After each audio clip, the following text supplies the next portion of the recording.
C'est la façon russe de faire la guerre. La mort est à prévoir, souvent à grande échelle, mais au final, la stratégie d'usure porte ses fruits, et l'ennemi s'effondre. Cette stratégie éprouvée a été employée par Vladimir Poutine depuis qu'il a envahi l'Ukraine, mais elle ne fonctionne pas. La stratégie de Poutine pour durer plus que l'Ukraine s'est retournée contre lui, et son dernier espoir d'abandon occidental s'est envolé. Il y a deux aspects à cette histoire, ce que Poutine espérait et ce qui se passe réellement en Russie en ce moment. Ajoutez un élément imprévu dans l'équation, et un plan qui semblait autrefois si certain dans l'esprit de Poutine s'est effondré. Nous aborderons bientôt l'imprévu et la réalité, mais d'abord, voyons ce que Poutine espérait. Dans une interview du 16 janvier avec The Trump Report de Times Radio, le fondateur de la campagne Magnitsky Justice, Bill Browder, a tout expliqué. Et donc, ce que Poutine espère, c'est que, même s'il subit des pertes incroyables, et on parle d'environ 1000 soldats russes tués chaque jour, mais ce qu'il espère, c'est que nous allons nous lasser avant lui, dit Browder. Le « nous » de sa déclaration désigne l'Occident collectif, et Browder estime que Poutine pense que sa stratégie gagnante n'est plus d'épuiser les forces ukrainiennes sur le terrain, c'est simplement de continuer à pousser, à projeter une fausse puissance jusqu'à ce que l'Occident se retire. Le soutien qu'il considère comme essentiel à la survie de l'Ukraine, ajoute Browder. Même si nous ne ressentons qu'une fraction de la douleur dans nos démocraties en médias libres, nous continuons tous à nous torturer l'esprit, en se demandant « Devons-nous encore soutenir l'Ukraine ?» C'est le grand pari de Poutine. Le flux apparemment sans fin de forces russes en Ukraine finira par pousser les alliés de l'Ukraine à jeter l'éponge. C'est une question de ressources contre la volonté. Poutine mise sur un affaiblissement de la volonté occidentale avant l'épuisement des ressources russes. Poutine couvre quelque peu ses paris alors qu'il devient plus désespéré de mener sa stratégie. Le président russe a fait des déclarations symboliques pour apaiser les alliés européens de l'Ukraine. Par exemple, en décembre 2025, Poutine a affirmé que toute idée selon laquelle la Russie attaquerait un autre pays européen est absurde. Poutine a déclaré lors d'une allocution télévisée de 4h30 que ces pays n'avaient qu'à respecter la Russie. Il n'y aura aucune opération si vous nous traitez avec respect, si vous respectez nos intérêts, tout comme nous avons toujours essayé de respecter les vôtres. Poutine a répondu ainsi à une question de la BBC sur son opération militaire spéciale. Le respect, dans ce cas, signifie « laissez-nous faire ce que nous voulons en Ukraine, et il n'y aura aucun problème ».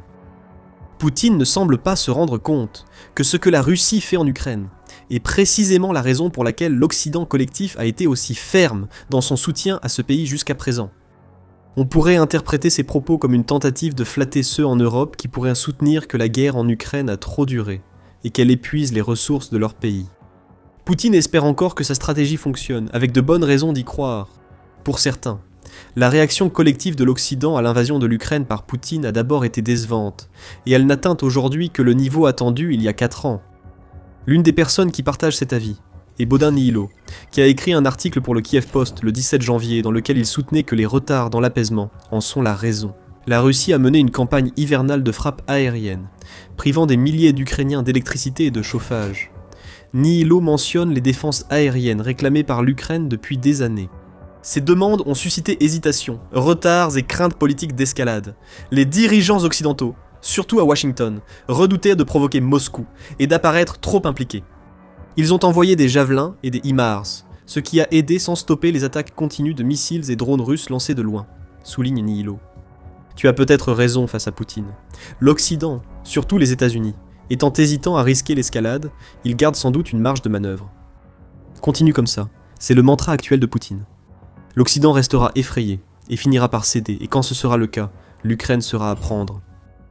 Bien sûr, les menaces, les cajoleries, et même les tentatives d'apaiser les peurs mêmes que Poutine a créées servent toutes un objectif caché. On constate cela dans la façon dont Poutine aborde les pourparlers de paix. En novembre, l'Atlantic Council a souligné que, malgré ses discours sur la paix, Poutine a seulement renforcé ses efforts pour effacer l'Ukraine. Le média met en avant ce que la Russie fait dans les régions occupées de l'Ukraine, où il affirme qu'un règne de terreur est imposé aux civils. Dans le sud et l'est de l'Ukraine, les symboles ukrainiens de souveraineté, patrimoine et culture sont effacés et remplacés par une russification, alors que l'État s'est libéré du joug soviétique il y a plus de 30 ans. Poutine ne veut pas la paix, il veut que l'Europe redevienne comme elle était lorsqu'il arpentait les couloirs du KGB. Cela signifie que toute affirmation selon laquelle il s'arrêterait à l'Ukraine doit être prise avec un grain de sel si gros qu'il ferait exploser votre tension artérielle. La stratégie actuelle est la même qu'elle a toujours été. Tenir plus longtemps que l'ennemi.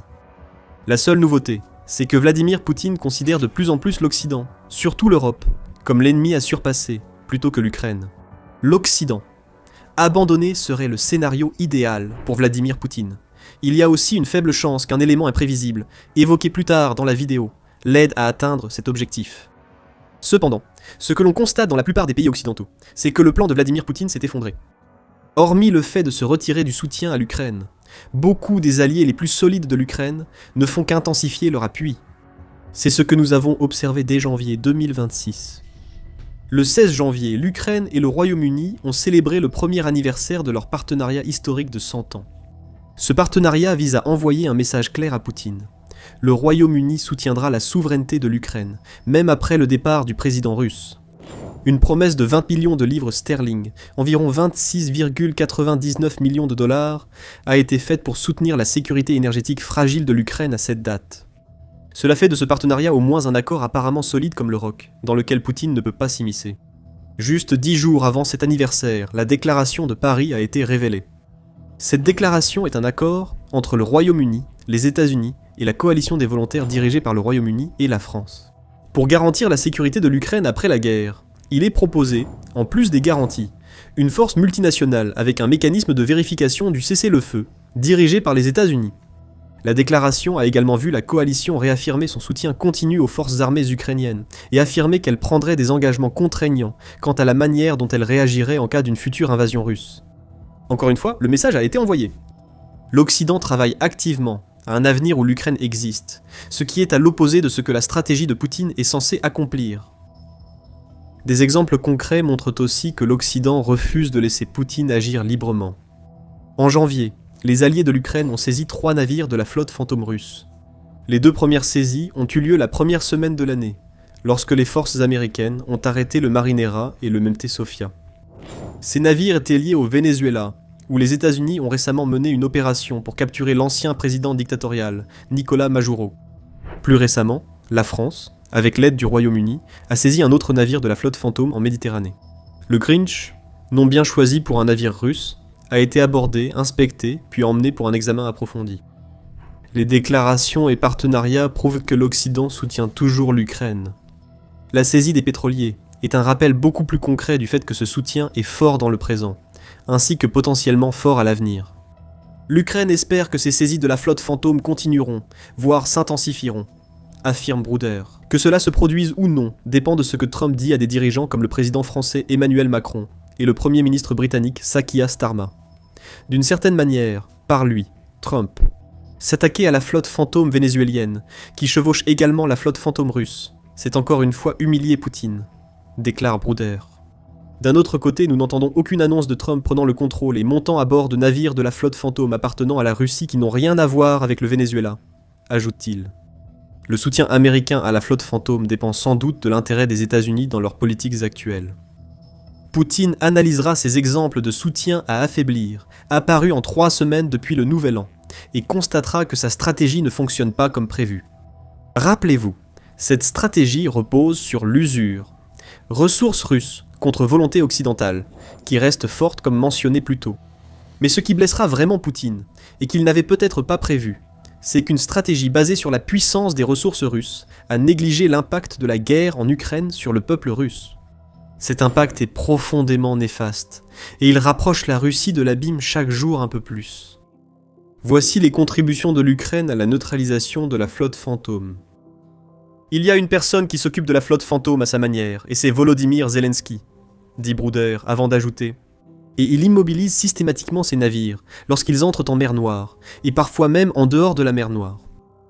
La campagne de l'Ukraine contre la flotte fantôme a été jusqu'ici plus efficace que celle de ses alliés. Vers la fin du mois de novembre, des drones d'attaque ukrainiens ont ciblé une paire de pétroliers russes qui tentaient de naviguer en mer Noire. Quelques mois plus tôt, le Kiev Post rapportait que l'Ukraine avait mené environ 6 frappes chirurgicales contre des navires en mer Noire. Nombre de ces frappes ont eu lieu en eau internationale ou dans des ports. D'autres attaques ont eu lieu. Mais l'Ukraine a prouvé sa capacité à agir là où ses alliés ne le peuvent pas.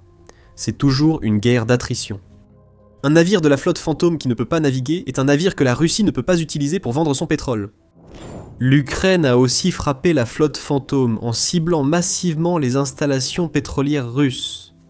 En 2025, l'Ukraine a considérablement accéléré la campagne de frappe à longue portée contre les raffineries de pétrole et les infrastructures russes.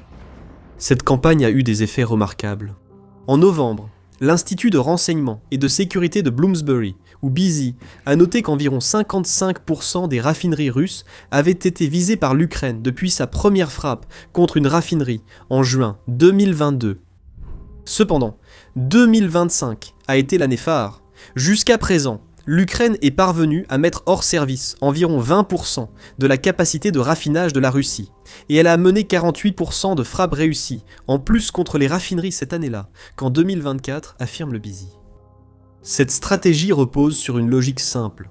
Le BZ souligne qu'environ 30% du budget annuel de la Russie provient de la vente de son pétrole et de son gaz. Actuellement, la flotte fantôme soutient cette contribution au budget. La logique veut donc que l'Ukraine et ses alliés neutralisent la flotte fantôme par frappes ou saisies, pendant que l'Ukraine attaque également le produit que ses navires transportent, ce qui rend d'autres navires de la flotte fantôme inutiles par défaut.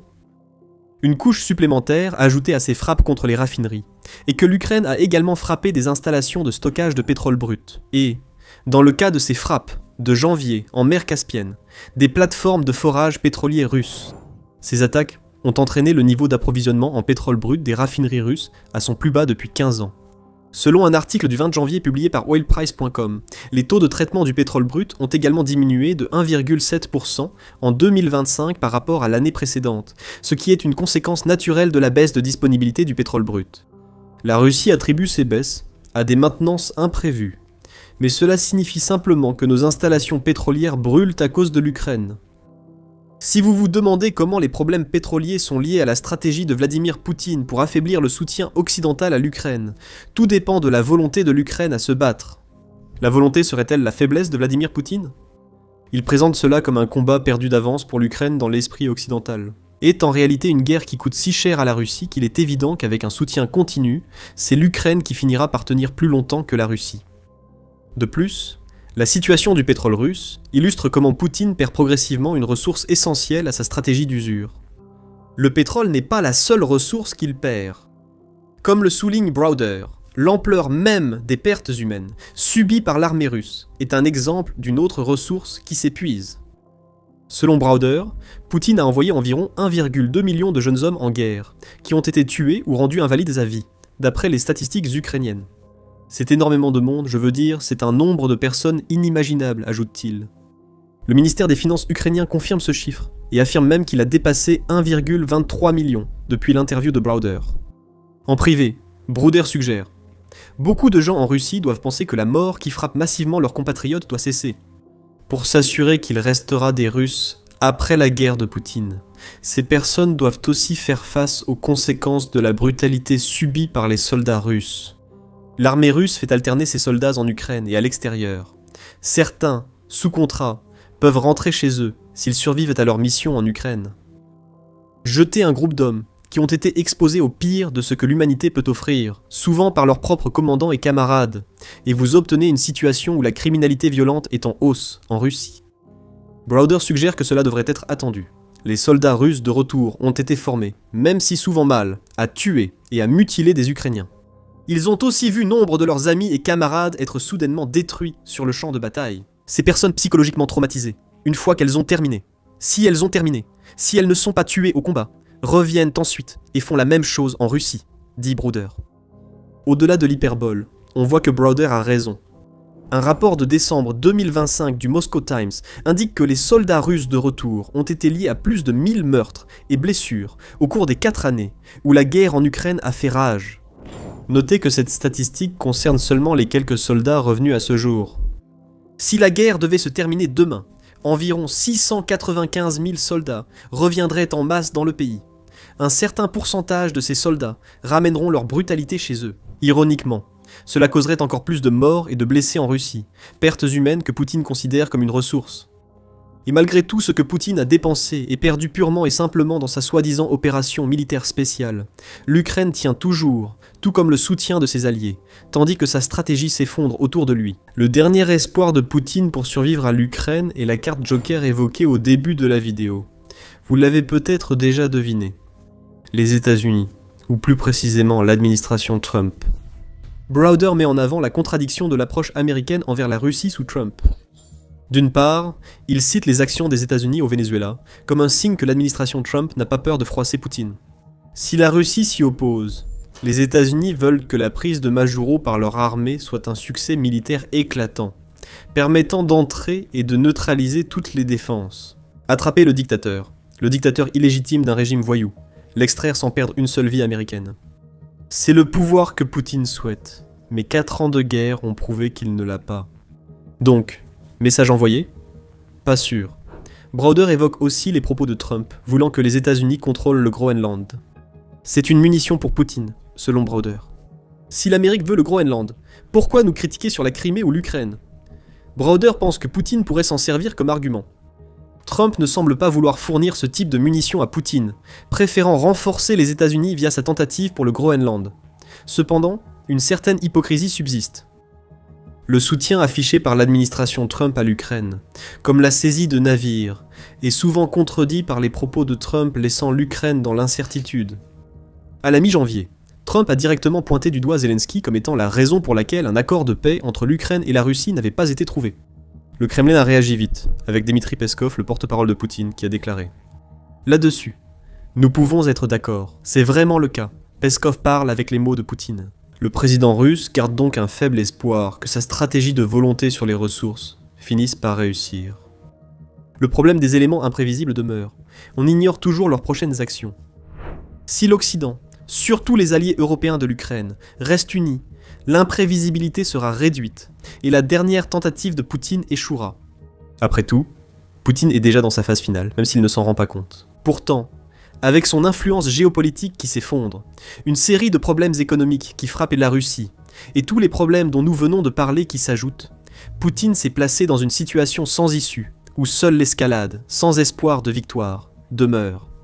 Découvrez ce que cela signifie dans notre vidéo. Si vous avez aimé, abonnez-vous à The Military Show pour en savoir plus sur les coulisses du champ de bataille ukrainien. Merci de nous avoir suivis.